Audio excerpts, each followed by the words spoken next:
To the moon. This is We Have Concerns. Hi, Jeff Canada. Hi, Anthony Carboni. Hello, concerned citizens. Anthony the Moon. Yeah, to the moon. We got to get there. We got to get to that moon. We just said it. We got to do it. To the moon. That is our one defining. If there's one thing about this year, 2020, is we know we got to get to the moon. Is this the decade we finally do it? Is this the decade that mankind finally sets foot on the moon? And I'm not talking about that fake ass shit. Stanley Kubrick tried to warn us. It was all there in The Shining. Pay attention. Yeah. He tried to tell you this is some wag the dog shit. All right? And this is what's up. 2020, the 2020s. The 2020s, is this the time we do it, baby? I'm not talking about walking on the moon. I'm talking about living on the moon. I'm talking about making a permanent home on the moon. Pass. Let's get there. Let's do it. Well, not me, though. It doesn't have to be you and me, right? No, not us, but other people. Yeah, other people who want boring, shitty lives. Exactly. How are we going to do it? Excuse me. How are we going to get people there? How are we going to get people to have the boring life while we live it up here on abandoned Earth? Well, I think the tough part, and this is tough, but it's integral to the strategy, I think, is to really make people realize that their lives are already shitty and boring. And a lot of people do not want to admit that.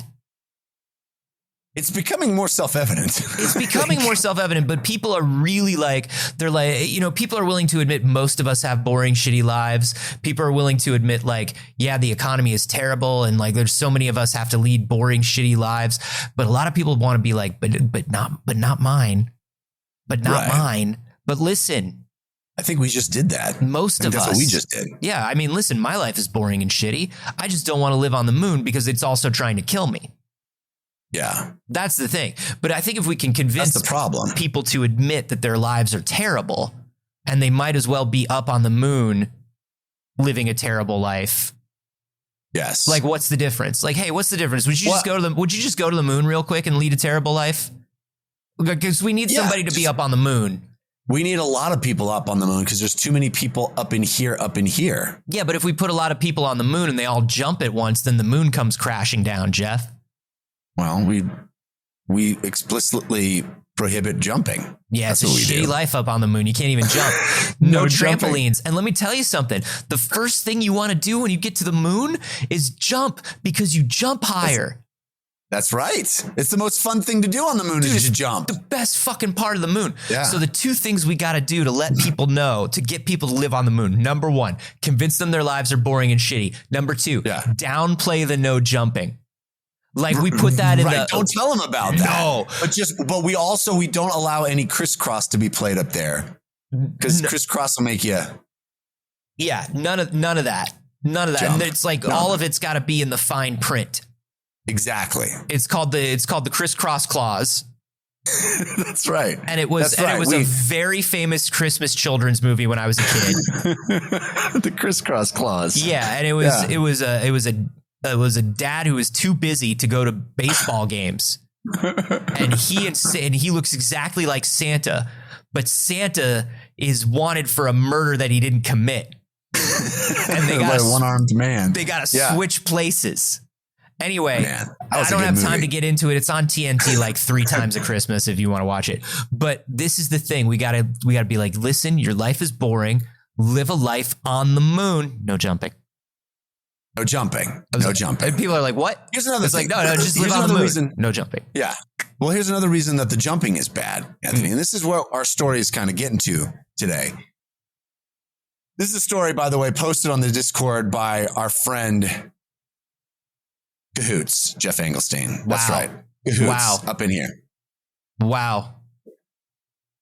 Cahoots has a book coming out. Oh, he has a book coming out. Let me tell you something. I know that he has a book coming out because let me tell you something about your friend Cahoots. Your friend Cahoots messages me on Discord. He goes, "Hey, I got a book coming out. Can I talk about it on the Discord?" And I say, "Who do you think I am, Jeff Canada? Well, who do you think I am? What is this? Who do you think I am? This quid pro quo? I grease your back, you palm my hand. That's not what we do here. Maybe you and Jeff have a fun thing going on where you mention Cahoots and and then Cahoots sends you a board game, but we don't have that deal. So let me tell you something. I said to him, if you mention that book in my Discord, Cahoots, I'll have you arrested. Smart. That's why I refuse to mention his book, The Universe Explained with a Cookie. Yeah. What explains really complex science concepts, but very simply using the metaphor of a delicious cookie. I heard that I would never mention that. I heard that the Carl Sagan estate is going after him because of the apple pie universe thing. Yeah, I heard that they're going after him real hard. And you know what? I think it's about time that Cahoots went down. It's the grift. It's all the grift that you two have been doing. Yeah. Anyway, what did your buddy have to say? Well, he sent us this interesting story about all the hard work that's being done to get people onto the moon. Now, we talked a while back now about how there's people are doing a lot of really interesting experiments with building materials that can be used out of moon dust, out of regolith. Mm-hmm. We talked about the companies here on Earth that are building fake moon rocks and dust and dirt. We did not talk about, I don't think, how delicious the regolith is or how delicious it looks when it's coming out of the 3D printer. A lot of stuff looks really delicious when it's coming out of a 3D printer. It really does. A lot of stuff when it's coming out of a 3D printer, Jeff, looks like a soft serve cone coming out of a soft serve machine. Yeah, it really does. It looks like delicious candy. Oh, dude. It looks like, remember the dozers from Fraggle Rock? And they used to make the very complicated constructions, and then the Fraggles would come along and just eat them like rock candy. Yeah, like rock candy. That's what I always think of when I see something coming out of it. But let me tell you something about ecosystems, Jeff. There was an episode where the Fraggles stopped eating the dozer creations. Yeah, because there was an environmental movement that said stop eating the dozer creations, and when they stopped eating the dozer creations, the dozers had no more room to build, and they were made to build. And so what I learned from that is keep drilling for oil. What I learned for that is that people and animals want you to destroy their habitats, and that building materials coming out of 3D printers probably taste as good as they look. Probably. There's only one way to find out. I've tried, and I burnt my tongue something awful. Anyway, so in order to get us on the moon as a colony, as a group of folks that can actually use the moon as a living spaces, well, what we'll need to do is we'll need to build stuff there. And we talked about building materials. I'm sorry, are we not going to talk about the living spaces thing you just sang? Is that a song, or did you make that up? Did you just feel like it was time to sing Living Spaces? That's the jingle for the Living Spaces Corporation. They're not sponsoring our show because we don't have sponsors, but I wish they would, and so I sang it. What is the Living Spaces? This is two commercials. You ever heard of Living Spaces? No, this is two commercials you've tried to sneak into my show. One for your fucking friend. Yeah. And one for what is Living Spaces? They do home decor. It's a chain of home decor. You never heard of Living Spaces? You can keep asking me, and I'm going to keep asking you what Living Spaces is. Living Spaces. Oh, now that you've sang it twice, I understand. Let's just move on. It was a staple of how much money are you getting for this podcast? I have to mention one real other quick thing about McDonald's. Because listen, how much money are you getting for this podcast? Because I think it's probably more than me. What? No, but I got to say, the delicious McDonald's coffee that I had this morning. Holy shit. No, I don't drink coffee. Nor do I eat at McDonald's. You're sitting on a gold mine, and I'm sitting on a minefield. Speaking of gold mines, the moon. We got to drill it for delicious gold. Yes, it's all in there. Here's the problem. And this does come back to the jumping thing that we were talking about. Yeah. Because when you move around on, I don't know if you've seen any moon videos. Only the fake ass ones. On TikTok. Only the fucking fake ones. Because of Kubrick and the government. I can see the wires, dude. Yeah. Why is it? What is the flag got wires for? That's to keep all of the components together. They need wires. Oh, okay. In space, then components need wires. All right. I just checked my flag. No wires. And I also just checked I'm a real American that asks real questions, Jeff. Yeah. No, that's definitely who you are. I refer you to the videos where anytime you move around on the moon, it's kicking up lots of dirt and gunk and dust and stuff. So much. That's honestly, if I can be completely honest for a moment, when I see that, it actually makes me not want to go to space. The thought of it's dirty. It's so dirty. The thought of how horrible I feel after like a day on the sand in the beach or like on a muddy day when I have to like walk the dog and it's like muddy and I come back and like I've got mud on me and the dog's got mud on him. And it's like, I think about that. And then I look at the moon and I go, every fucking day. It's like Burning Man all the time. Jeff, I see every year I love to queue up a YouTube playlist of all the fun Burning Man video, the beautifully shot Burning Man videos people have of all the surrealistic art they make in the desert. Yes. I think it's so beautiful. And then I remember, I look at the people in the video and I go, they're literally just covered in dust, coughing dust, breathing dust. Yeah. They're just filthy all the time. Send the burners to the moon, dude. Oh, that's actually synergy. I like this plan. We can send the burners to the moon. Here's the thing about they would love it. They'll love it, but the problem is you can't tell them not to jump. They're counterculture. No, that's a good point. But if you tell them it's disrespectful of the playa, they'll do it. Anyway, so there's regolith. They call it regolith ejection. When basically what happens is anytime we land there, we move around on there, it kicks up a lot of dirt and grime and dust. And this is actually very damaging to equipment. It's a major problem if we hope to build anything there. They say the Lunar Surveyor 3 spacecraft basically was completely rendered inoperable due to sandblast damage. Oh, and they can't even find 1 and 2 because they just got covered in dirt. 1 and 2 are now buried. Yeah. Buried, completely buried. With their drivers. 3 was the first one we made that didn't need a driver because we were like, we keep sending people to the moon. Yeah. And they keep just sinking into moon quicksand. The moon is mostly quicksand. The thing that's scariest about moon quicksand is the lack of gravity means you go so much slower. And there's no tree branches. That's right. The only thing that'll save you is a tree branch. We know that. And there's no tree branch to grab. That's right. That's why we've never landed on the moon. So this is a major problem for electronic equipment, machinery, anything, even if we've solved the problem of creating building materials out of regolith on the moon, but we're going to have a problem building if all of our machines are just constantly covered in dust, and living there will also be problematic. Sure. So what's the solution? What's the solution, Don't go, dude. No, we have to. We must. No, don't go. Because I got a little bit of dust in my computer fan once, and my computer sounded like a lawnmower for 3 days. I couldn't figure out why. It was just a tiny bit of dust.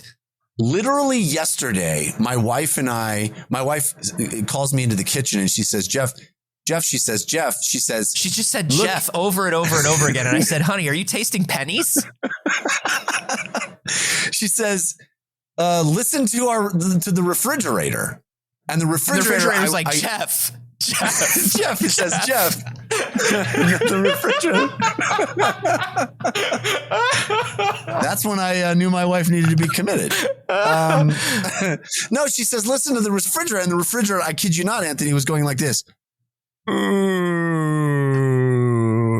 refrigerator was like, I've crossed oceans of time to be with you. It was moaning. It was literally moaning. And so we looked on the old YouTube for solutions, and it turned out, you know what the problem was, Anthony? What? It was dust. It was literally just dust. It's just dust, dude. It's dust is a problem. It's just dust. That's all it is. Literally just had to brush out this intake manifold and don't use your fancy words with me. Here's what I know. You get a little bit of dust on anything and it's just fucked. Bad. And the worst kind of dust, lunar dust. Regolith, the dust that's named for a dark god. That's right. That's right. It makes you insane as well as getting into all of your bits. The regolith is the most clinging and destructive of all the dusts. None can get rid of the regolith. There is no brushing away of the regolith. None of your vacuums or your brooms. You cannot just sweep away the dark one. This is why we must repurpose the regolith. If the regolith is our enemy, we must, like the martial artists of old, we must take the offense and turn it into defense. Or, I don't know, something like that. It's like it's a keto. You're talking about a keto. You're talking about redirecting your opponent's energy. That's right. And our opponent in this case is dust. Jeff. So isn't the entire moon regolith? Yes. Jeff, are we talking about shaving the moon down into nothing? Jeff, here's what we're talking about. I don't know Anthony. a lot about Let me science, tell you. But I've hosted a science show for nigh on 8 years now. But here's what I'll tell you. I have learned that we need the moon. I could not tell you why. I still have not learned that. But I know that good jumps, for sick jumps. So we cannot shave away the regolith, Jeffrey. No. Here's what we do, Anthony. Here is the grand solution. Are you ready for this? Yes. We're going to pave the moon. Pave the moon to save the moon. That's what I say. We're going to pave the moon. Now, roads on the moon. Here's where I do one of my patented things where I switch viewpoints immediately. What the absolute fucky fuck? You can't pave the moon? Oh, but you can. We're figuring it out. You can't We're gonna pave that moon, dude. The entire moon? Not the entire moon, just the parts that we want to use. Oh, Oh, I've heard this grift before on a little planet called Earth. And let me tell you how this ends. Badly. We're just going to pave the parts we need. We don't need much. Oh, really? Because it's 100 fucking degrees in October right now. You know what? It may end badly, but let me tell you how it begins. Okay. It begins. Wait, this is you and me getting in on the ground floor. This is you and me getting in on those good times. Those Don Draper picnic in the park, leave your garbage there times that we weren't there for. It's great until it's not great. But while it's great, it's great. That's somebody else's problem, baby. Yes. Are those persons our children and future generations? Yes. Do I know them? Of course it is. No, they're hypothetical. Will they remember me fondly? Probably not, because I fucked up everything. I hope they don't remember me at all. I hope no one does. How about that? So this is an initiative taken up by the European Space Agency, the ESA. Their project is called Paver. Paver. Paver. Not everything has to be a thing. This is a thing, though. This thing is a thing. Not everything has to be a thing.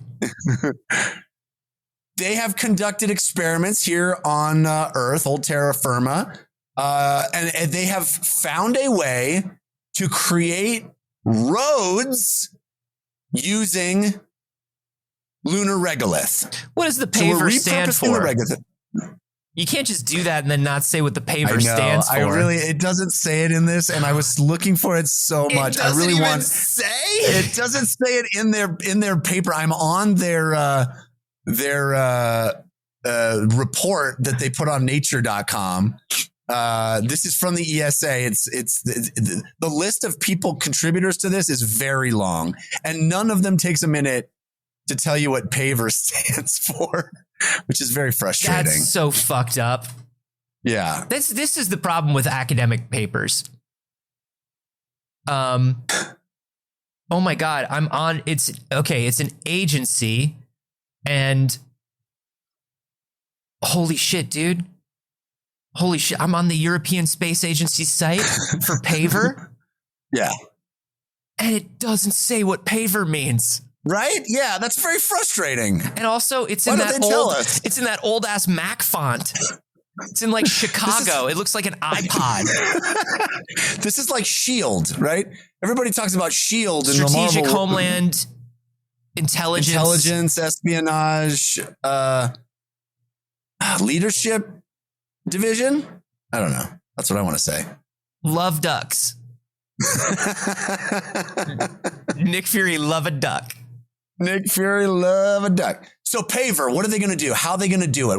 What is their process? Well, they figured out a way, Anthony, to take regolith and turn it into roads. I doubt it. They haven't even figured out what the letters of their fucking name stand for. I doubt they figured anything out. I bet the R at the end is roads. It's got to be, right? The R's got to be roads. It's got to be roads. But here's the thing, Jeff. It could be regolith. Oh, it could be regolith. Yes, you're right. I don't know. Okay, so how do we do it? How do we take dirt and turn it into roads on the moon? Because the problem is, and we've talked about this before, the problem is you don't want to bring Earth road material to the moon. It's very energy inefficient. Yeah. The less we can transport from Earth to the moon, the better. We want to build moon stuff with moon stuff. Yeah. And listen, my short-term memory is completely shot from a youth doing drugs and also fighting trucks. But if I remember correctly, our episode about the regolith, isn't it like if you spit in it or rub it with a potato or something, it's just as good as anything Concrete. For building? Yeah. Well, but this is going to be a completely different blood. process. Isn't it? You give it a little bit of human blood. That does sound right. I don't know why. I mean, it sounds wrong, but it kind of sounds right. No, but it sounds like it would work. Like you give it just a little bit of human blood, and it rises up into a building almost instantaneously. Yeah. A dark building that yearns for more blood. Yeah. So we're gonna go to the moon. This is different. We're not going to bring anything with us. We want to make roads on the moon. And here's how we're going to do it. We're sending people to the moon, and we're sending them with a pocket knife and no equipment. That's right. They get one spacesuit between the 10 of them. Figure it out. No, it's even crazier than that. We're sending them, Anthony, with a lens, a Fresnel lens. So they've divided this project into different stages. You mean a Fresnel lens? Is that how you pronounce it? Yeah, a Fresnel lens. It focuses light into heat. That's right. Exactly. Mm-hmm. The Fresnel lens, which was invented in the 19th century to make better lighthouses by David Fresnel. That's right. Don't look that up. Don't look up anything we say. If you look up anything we say, you're a narc. It's actually it was two French dudes. Yeah. It was there was a guy named Fresnel. It was Augustin Jean Fresnel. Yeah. Augustin Jean Fresnel. Probably Jean. Okay. Listen, man. I pronounced it Fresnel. Listen, man, so I'm an idiot. You got to pronounce stuff. I know. Fresnel. I don't like to though. You can't do this. You can't do this, Jeff. I've done a poor job of explaining. Listen, if we're going to spread the disinformation about never having landed on the moon, we have to sound like we know things. So they've got themselves a Fresnel lens. Yeah. What are they going to do with it? Well, we've figured out that we can literally, with the moon, burn ants, burn dirt. The moon is being bombarded by solar radiation. Okay. We can take this Fresnel lens, focus it onto the dirt, and literally laser it into roads. Whoa. Okay. Laser it into roads. Okay. Now this I'm down with. Can I, since we're trying to get our money's worth, can I also suggest this? I love this road laser. Yes. Since it's being bombarded with solar radiation and we have sensitive and powerful Fresnel lenses, do we think there's any way to turn that solar radiation into superpowers for the people who go to the moon? That's a different phase of this project. Okay. We haven't gotten there yet. First roads, then bathroom facilities, then superpowers. Yeah, they are not allowed to go to the bathroom until they build a road. That's right. That's right. You could have a bathroom break when you finish building a road with a laser. And that's called building character. That's what they're really building. Hold your pee. Exactly. So I love this a lot. So they have a laser, they have a Fresnel lens. I would imagine the Fresnel lens is connected to some sort of vehicle or robotic head that makes precise motions, so it can just drive along the moon and just leave a road in its wake. It's an amazing what they've managed to do with such a small amount of material. What they do is the laser spot diameter. They've dialed in that the minimum diameter of the laser spot can be only 100 millimeters, and wow. You can create using just 100 millimeter spot laser. You can create these samples. They can take a lunar regolith and burn it and create these really interesting looking interlocking pieces that they turn into roads. They're these like trefoil. I'm probably pronouncing that wrong too. Trefoil, that basically like I didn't mean to put you all in your head about it. No, it's okay. I got to be better about that. I got to prepare better. A trefoil is like a 3-leaf clover. Yeah, that's how it looks. It's what they call the shortbread cookies that the Girl Scouts make in different parts of the United States. They're called trefoils. Yes. And so that's all for science this week. Goodbye, everybody. they make these. There you go. They make these interlocking shapes that look. So they look like little triangles, but kind of bulbous triangles. Yeah. Right? Each side of the triangle is kind of curved inward. And then instead of coming to a point, the triangle also comes to sort of like a rounded edge on all three sides. That rounded edge fits into the curved line of the. It looks like an MC Escher pattern. Yeah. Or like a pattern, like a tile pattern you might find in a fancy hotel or something, or when they do a really tight zoom into a Marvel character's costume. Right. Yeah. Like nanobots are fit together kind of like this. Yeah. Yeah.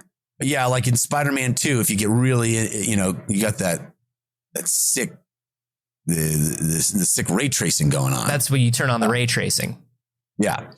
Anyway, so they'll fit. They literally create like these trefoil interlocking pieces, and they can fit those together into roads that prevent the dust distribution. And they're talking about this being the first stage of getting to the moon, of colonizing the moon. Yeah, Anthony's showing a video representation of this, where they will first create landing pads out of these trefoil pieces. They'll create connecting roads from one section to another, and they'll pave the moon so that the dust doesn't get kicked up when we're doing other stuff. Wow. And they can build all kinds of stuff with this. Yeah. Wow. It's a pretty amazing thing. And again, all that it requires is stuff that's already on the moon, the regolith on the moon, the dirt and lunar dust, and a simple lens that can focus the solar energy that's already plentiful on the moon. That's really amazing. And it really is amazing. When they show this at the end, they show like all the different structures they can build out of it, and it's it's not just roads. It's they're building domes and they're building infrastructure, and it's all kind of made out of these trefoil patterns. That's really dope. Yeah. Can you imagine? And this feels stupid to say because obviously this was the first thing we found out as humanity. But hey, what if we had figured out that you could just use the natural shit that's around? Yeah. And I mean, we kind of did, but not forgotten about that. Yeah. So basically it requires very little transportation of anything from Earth. It's very efficient in that way. And they basically, all they have to transport is the sunlight concentrator, which is your lens. And because the required power and the spot area are so small that they say it would translate into a lens of approximately 2.37 square meters. Hey, so, that's not big at all. It's small. Okay, but as somebody who's used a 3D printer, how long is this going to take? You know what I mean? Go into how long it takes. You know what I mean? Like, have you ever tried to print something? Like, if your friend gets a 3D printer and you're like, "Oh, print something. Let's make something." And he's like, "All right, we'll pick something and then come back tomorrow, and it'll be printed unless it screws up." And you know what I mean? Like, I'm wondering how many trefoils. I want a calculation of trefoils per hour. And hey, ESA, I want that in imperial trefoils per hour. I don't want any I don't want any of this metric trefoils per hour shit. My brain doesn't work that way. Okay. I want it in gallons and I want it in miles. TPH, baby. Trefoils per hour. That's what I want. I got the need for trefoils. But they say that it gets the samples end up with a really high thickness. Mm-hmm. They're very durable. You can drive lunar modules over it. They're not going to crack or break. And because they're this interlocking pattern that they are able to, put them down over uneven terrain, and they kind of have this on a give, and it's a very durable, effective, efficient building material. Are we going to fuck up the moon though? Yes, we're going to pave that shit. We're going to have drag racing on the moon. Like, are we really but are we really going to fuck up the moon though? I mean, I know nothing lives on the moon. So like, what are we going to fuck up? That's one of the things they talk about specifically is like, it's very funny. This paper, they talk specifically about the fact that paving large swaths of Earth has been real bad for Earth. Yeah, no shit. But only because there's life here. And they're like, hey, no life to mess up on the moon. I see no downside. Yeah, listen, nothing could possibly go wrong affecting the mass distribution on the moon. Yeah. What is There's no delicate ecosystem to mess up. No. What does the mass distribution, the weight distribution of the moon affect for anybody? Yeah. Nothing. Nothing. I dare you to figure out one thing that the moon changes. Nothing. Yes. Come on. We're doing it. We're paving it. There's nothing to mess up. Get on board. Get on board. Listen, it's about time that man set foot on the moon. I'm so tired of everybody saying man can't set foot on the moon. Yeah. Because we can. We just need to want it bad enough. Exactly. That was Kennedy's problem. Kennedy didn't want it bad enough. He wanted to fake it because he was lazy. Yeah. You fake it till you make it is what I understand. Listen, baby, that's the Kennedy motto. But what I'm going to tell you is it's time to stop faking that we went to the moon. And it's time to really do it. It's time to really go to the moon, Jeff. And as anyone will tell you here on Earth, the most beautiful parts of Earth are the roads. Yes. Right?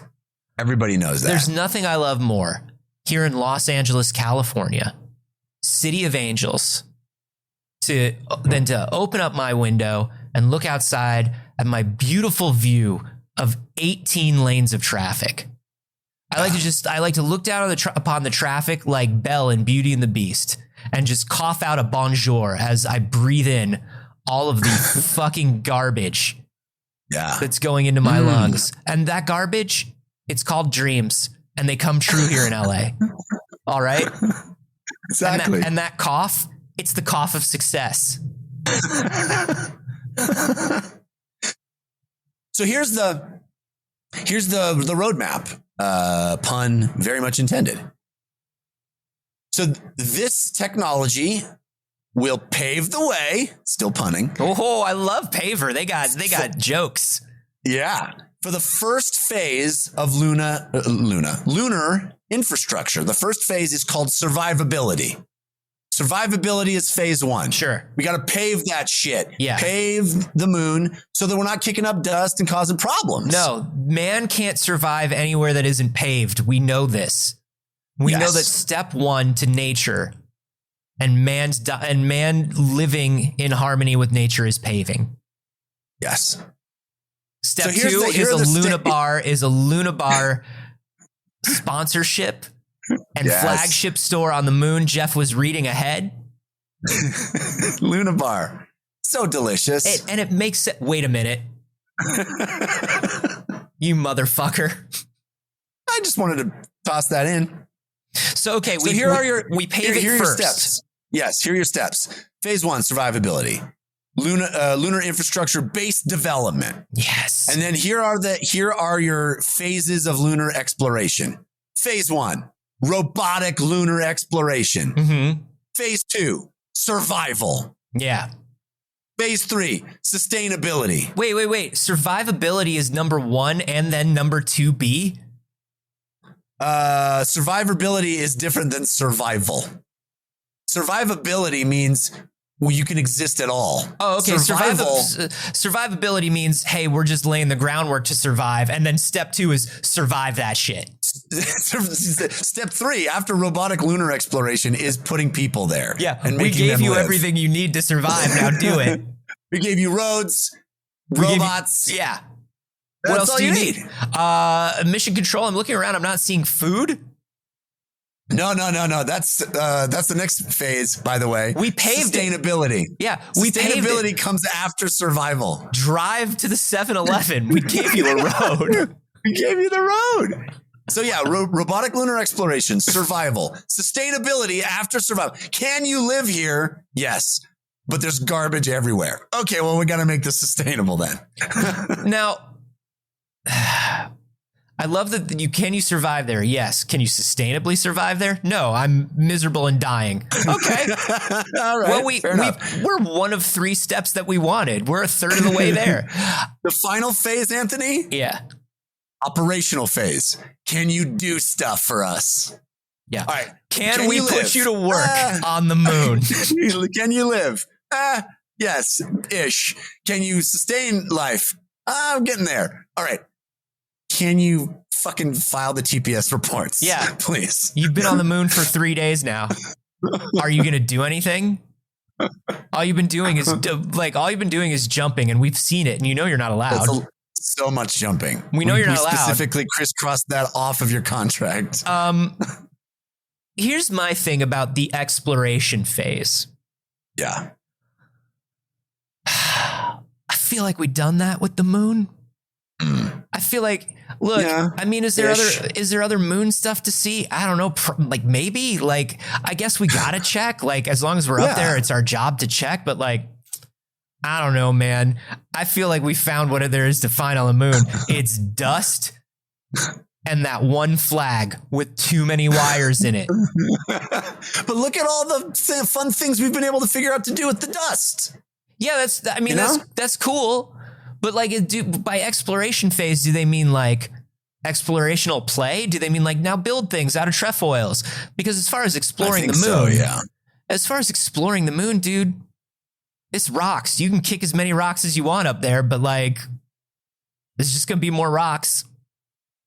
I envision this 12-step program here as being, we pave the parts, and then there's like robots driving around happily not getting dust in their parts. Yeah. You know, figuring out other places to pave. Like, what is the best place to pave? Oh. Where do we want to set up camp? You know, like Right. they're exploring. They're like, what's the best view? Yeah. for all the Exploring cool- means exploring our options for paving. Yes. Oh, okay. Yes. Exploring means like, where do we want to build this affordable community? Yes. Where's the sick landing pad going to be? Yeah. Where's the mall going to hang out? Well, you know? I'll tell you this. As somebody who's played a lot of city builder, base builder games, colony builder games like this, Yeah. the toughest part really is the blank slate part. When you're looking around the randomly generated terraformed landmass that you have, and you're like, if I put the mayor's house here, what's that going to do later on? If I put the little community, the convenience store here, if this is where I set down Tom Nook's store, what's going to happen? Am I going to want to build a house for a bunny rabbit there later? Right. Because if I do, should I be building a sidewalk? What's going on? And the blank slate phase is really tough. Analysis paralysis. Exactly. Robots don't have that though. That's why you send the robots and you just put in the programming is 10, pave this shit, 20, go to 10. You know what I mean? Exactly. You have one job and it's pave that shit. And then all of a sudden you look up in the sky one night and the moon is just a smooth orb covered with trefoils. It's just a road dot in the air, in the sky. It's simply a smooth disc.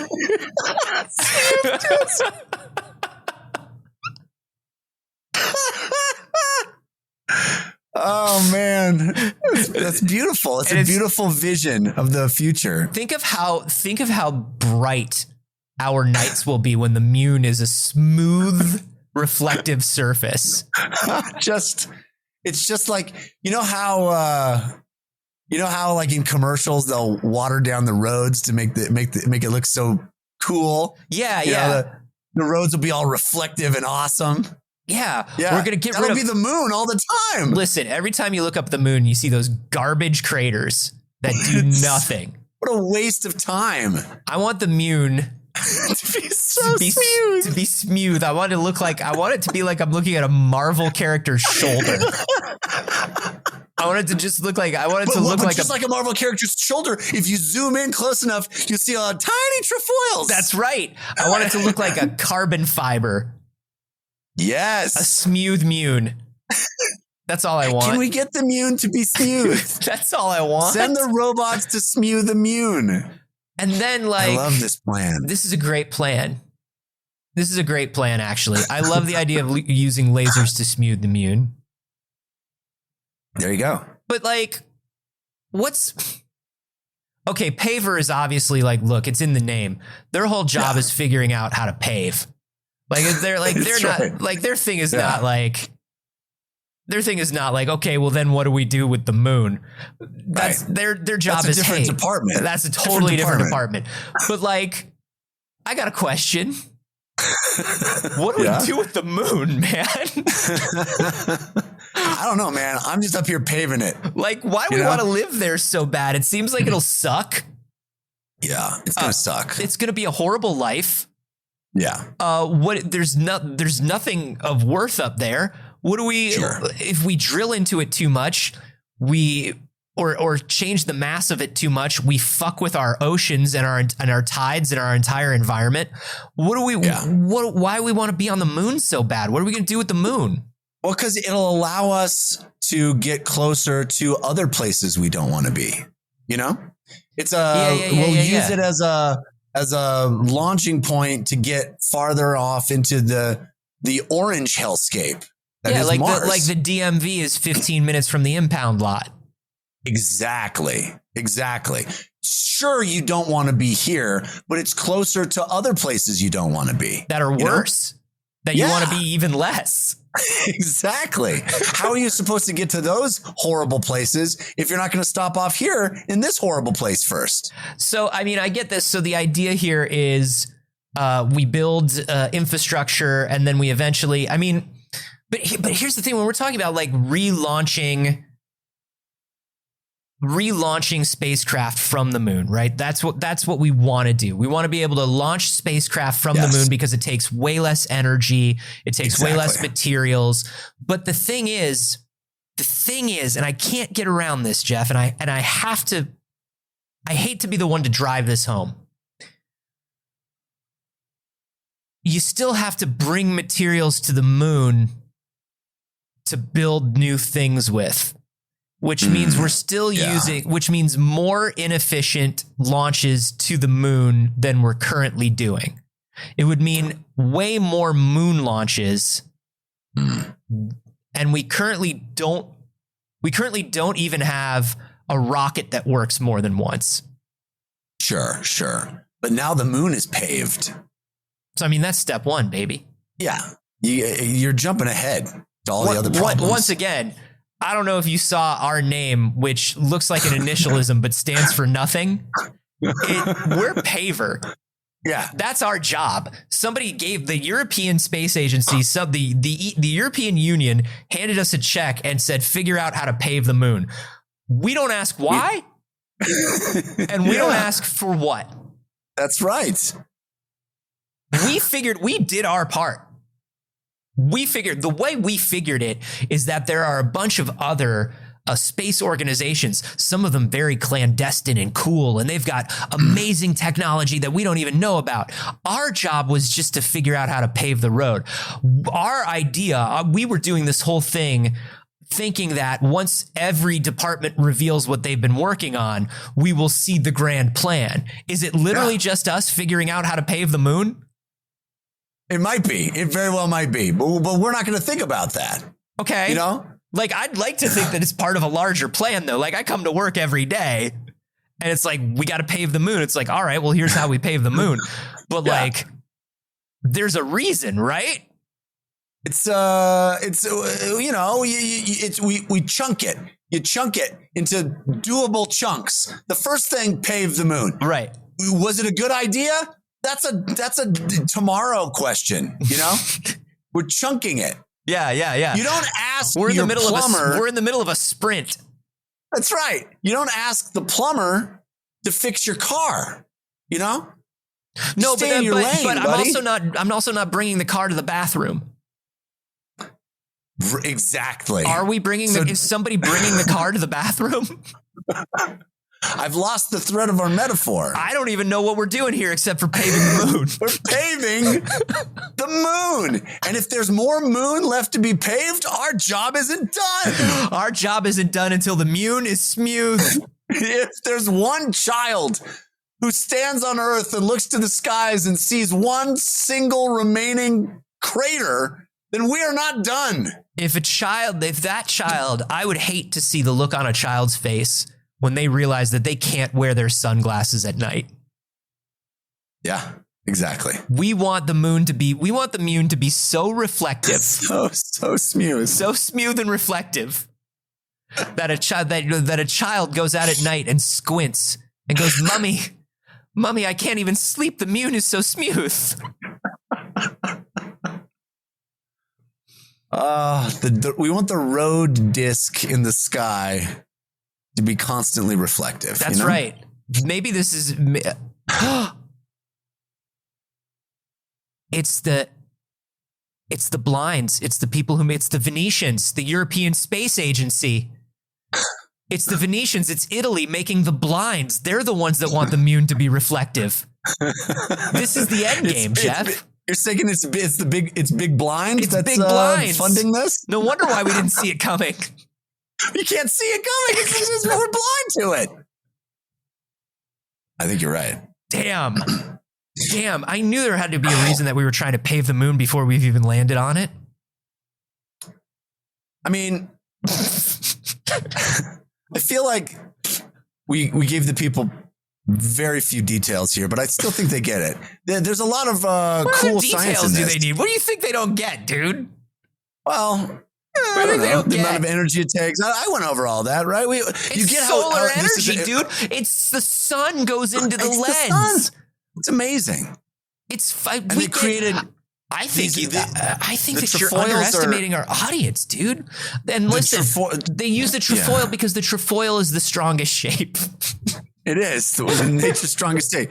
Is there 250 by 250 millimeter or 250 millimeter square size trefoil? So they're not even that big. I don't even understand what that means. It's like I said to Paver, I want imperial units. 250 millimeters. What is that? 7 miles? Get the fuck out of here. I don't know how big a trefoil is. So you combine these two stories that we did over several months apart. Right. I don't remember that other one. We make roads out of the dirt and we make concrete out of the dirt and we just build shit out of the shit that's already there. I do like that science is figuring out how to play in a sandbox. That's a great metaphor. That's exactly what they're doing. Science is just like all the European Space Agency is just waiting for their turn at the sand table at school. Like it's activity time and they're just like, let's go. I got a great idea for a mound. Yeah. I'm going to put a hole in it and then I'm going to put water in the mound and then it's like a pool. It's kind of rad though. You think, like all the science fiction that we have, and I'm sure some of this will still be true, but all the science fiction we have is, you have these sort of Earth materials on other planets. Yeah. And I'm sure some of that will be true, but I love the idea of, we built stuff on Earth out of wood and brick and shit because that was what was here. Yeah. And I love the idea of going to another planet. If you wanted to build a house, you just reached up into a brick tree and you plucked it. That's right. You just the bricks were plentiful. They washed up on the shore or fell from trees. At the end of the day, after a hard day's work, you take a nice bite out of a brick. Yeah, we had Adobe, Yeah, we Premiere. had Adobe, just the entire suite of Adobe products. If you wanted Adobe Creative Suite, you just reached up in a tree and you plucked it. It was a magical time with abundance. No, but I get what you're saying. Like every single place that we go to from now on, if we go to a planet, if we go to a moon, if we go to even a large asteroid to camp or whatever, we have a certain amount of materials that are natural to that space. Yeah. But we don't have every material that we want. There's some stuff that is obviously always going to have to travel with us, but there's some stuff that if we can just make a shelter out of the stuff that's there, well, that's the whole point of exploration. Like that's what you do. It's a pretty neat idea to reshape the space rather than bring in outside stuff, and of course there'll certainly be an amount of that, but to literally arrive at a planet and reshape it using its own materials, even if those materials are sparse and kind of, there's not a lot of diversity. They're just trash materials. Yeah. Anyway, I think this is cool. No, I think it's great. And, I think it's really amazing. We have a smooth Moon. I can't wait, dude. I can't wait until the Moon's reflective. I mean, I know it's already a little pretty reflective. But it is. I mean, really, it's kind of like its whole thing is how reflective it is. Its whole thing is that it's very reflective. But imagine when it's all reflective. Yeah. Differently reflective. Like the most reflective. Anyway, we're an award-winning science podcast. And if you want to support us, there are ways to do so. The biggest and best way that you can do so is just being here and listening. Thanks for doing that. But number 2. Tell your friends, maybe. Tell your friends. Yeah, tell your friends. Tell your friends. Tell them about the Smooth Moon. And tell them about all the stuff you've learned. Yeah, you've learned so much. But also a great way to support us is to join the Patreon. There's a lot of great stuff that you get for just $1 a month. You get access to the Discord, which is where a bunch of people are hanging out and talking about all kinds of lovely stuff all the time. It's a great place to meet other concerned citizens and hang out. Indeed. As you give a little more money, you get a little more, including bonus episodes, bonus audio, video stuff, early episodes, all kinds of fun. Where do they do that? Get in there. Where it is patreon.com/wehaveconcerns. That's where they do it. That's right. That's what it is. That's what it is. I remember that.